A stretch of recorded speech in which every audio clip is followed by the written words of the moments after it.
Baptism of Fire, publié en 2024 par Mad Scribes Games et écrit entièrement par RPG Pundit. Avec la dégradation des jeux de rôle à grand marché, mainstream si vous préférez, il est parfois facile de retourner à nos vieux jeux, simplement de rebaigner dans le plaisir de jouer autour d'une table et la nostalgie revienne. Mais retrouver les vieilles éditions que l'on aime de nos jours peut avoir des complications. Parfois, les réimpressions sont directement liées aux compagnies qui ont ruiné le hobby premièrement, et entre guillemets. Deuxième raison, si nous voulons une copie de l'original, ça peut coûter une semaine de salaire pour avoir tous les livres nécessaires.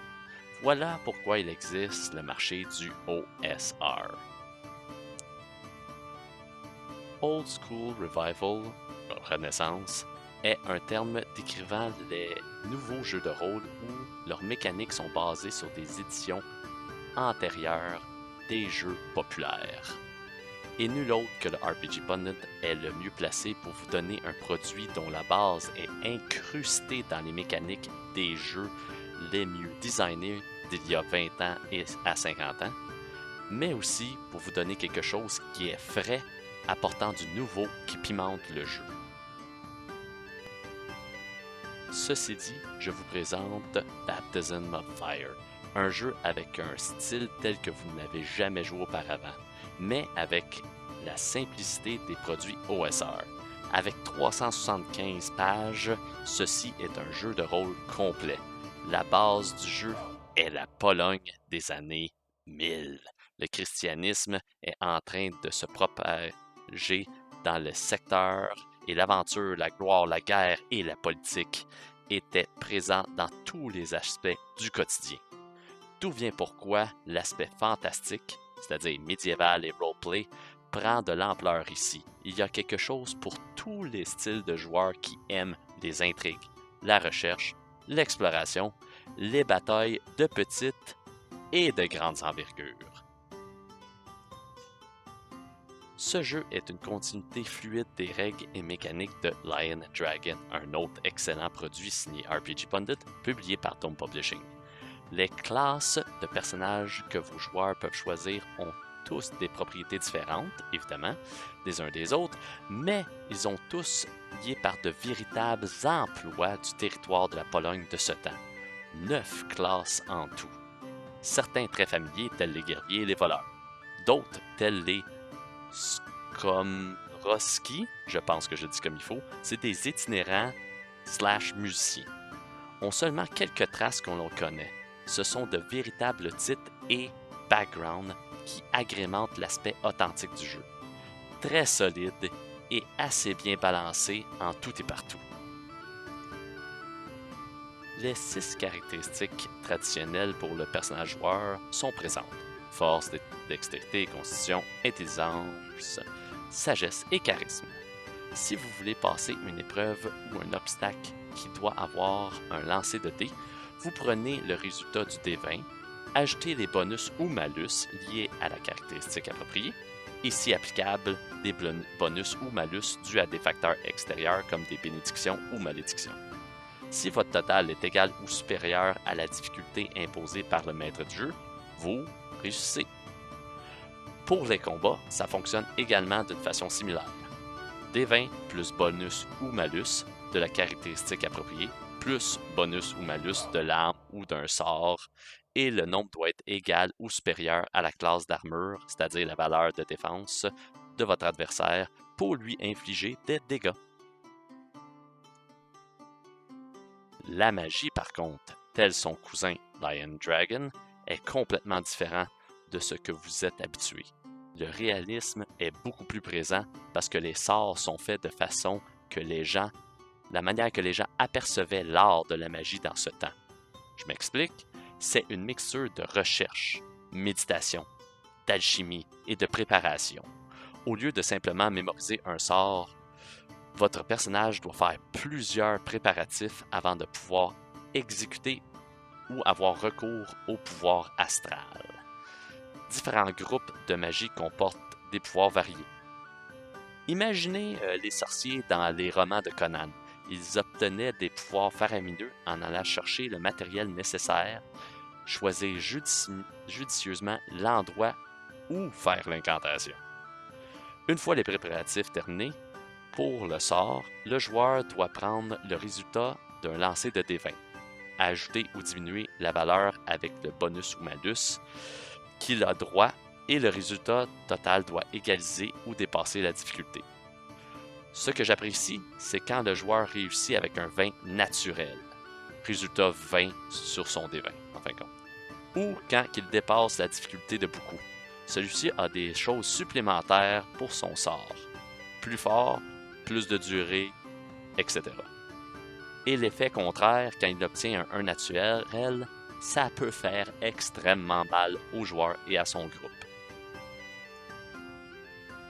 Le combat est mortel. Baptism of Fire a des mécaniques du style plus moderne, tel indiqué, mais avec l'âme d'un jeu vieille école. La classe d'armure, la défense pour les attaques corps à corps ou à distance, est difficile à augmenter. Les combattants ont un peu plus de chances à éviter les attaques physiques vu qu'ils ont un bonus supplémentaire en utilisant des armures. Tandis que les classes de persos qui n'ont pas qui ont un aspect plus intellectuel, entre guillemets, n'ont pas ce bénéfice lorsqu'ils portent une armure. Donc, toutes les classes ont les mécaniques qui permettent aux joueurs certains avantages et d'autres non. Les règles sont tous interreliées sans jamais en donner trop et en gardant l'aspect mortel et réaliste du jeu. Parce qu'on va se faire dire, les aventuriers du 11e siècle n'étaient pas tous des ultimes héros pouvant tout conquérir. Même les plus grands guerriers ou rois devaient toujours faire attention et bien planifier pour ne pas mourir d'une façon anodine. Le setting, ou le monde que les joueurs vont explorer, est la véritable étoile ici. L'auteur a effectué des recherches pour apporter l'authenticité de cette partie du monde dans ce temps. La politique, la géographie, les familles, les clans, royautés et j'en saute sont particulièrement bien définis ici. Vu que c'est un temps où la christianisation prenait tranquillement de l'ampleur à l'est de l'Europe, les joueurs sont projetés dans toutes les intrigues que ce pays, riche en légendes, magie et vaste étendue non explorée, vont devoir regarder attentivement. Les monstres sont des créatures prises directement de la mythologie de la Pologne, ce qui accompagne bien les classes, également prises des différents emplois de cette époque. Le livre peut être résumé en un seul mot. Beau.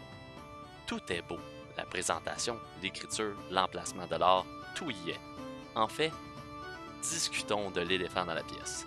L'art est effectivement de l'art généré par de l'AI. Elle est superbe et complémente bien le style du jeu, parce que les images ont été générées d'une façon à prendre des artistes décédés depuis plus d'un siècle et faire un mélange de peinture qui plaise beaucoup aux yeux.